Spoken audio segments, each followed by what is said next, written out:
Assalamu alaikum wa rahmatullahi ta'ala wa barakatuh. Ndugu zangu watukufu wapenzi wa Allah, taasisi yenu ya Khidmatul Umma chini ya mwenyekiti wake Sheikh Arifu Suria, Allah leo ametuafikisha tena.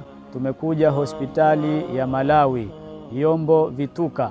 Tumekuja kutoa huduma ya chakula hiki kama mnavyoona, chakula pamoja na juisi kwa wale ambao ni wahitaji. Miongoni mwa wale ambao wamepata chakula hiko ni wagonjwa pamoja na wahudumu, kama mnavyoona wamepokea chakula hapa, na wale ambao ni wauguzi pia wamepata hiki chakula.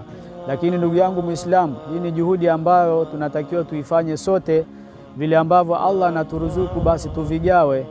Lakini pia Allah anatukumbusha, anatuambia lan tanalul birra hata tunfiku mimma tuhibuna, hatutopata wema mbele ya Allah subhanahu wa ta'ala mpaka tutoe vile ambavyo Allah anaturuzuku.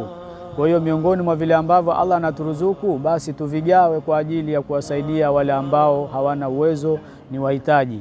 Kile ambacho unakiona ni kidogo zaidi basi kwa Allah ni kikubwa zaidi. Na Mtume Muhammad sallallahu alaihi wasallam anatukumbusha, anatuambia toeni sadaka, ijapokuwa mfano wa sadaka hiyo ni mfano wa koko ya tende. Angalia jambo hili lilivyokuwa kubwa mpaka linafananishwa na koko ya tende, ule ukubwa wake na fadhila zake mbele ya Allah subhanahu wa ta'ala. Kwa hiyo ndugu yangu Muislamu, tunakukumbusha toa kwa ajili ya kuwawezesha wale ambao ni wahitaji.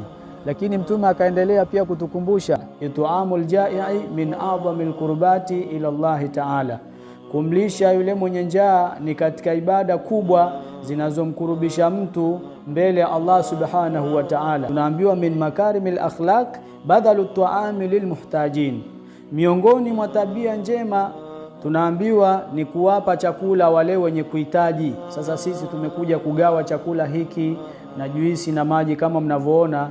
Hii ni miongoni mwa juhudi ambazo tunahitaji tuzifanye. Katika faida kubwa ambazo zinapatikana miongoni mwa utoaji wa sadaka, mojawapo ni sadaka hii ya kulisha watu chakula.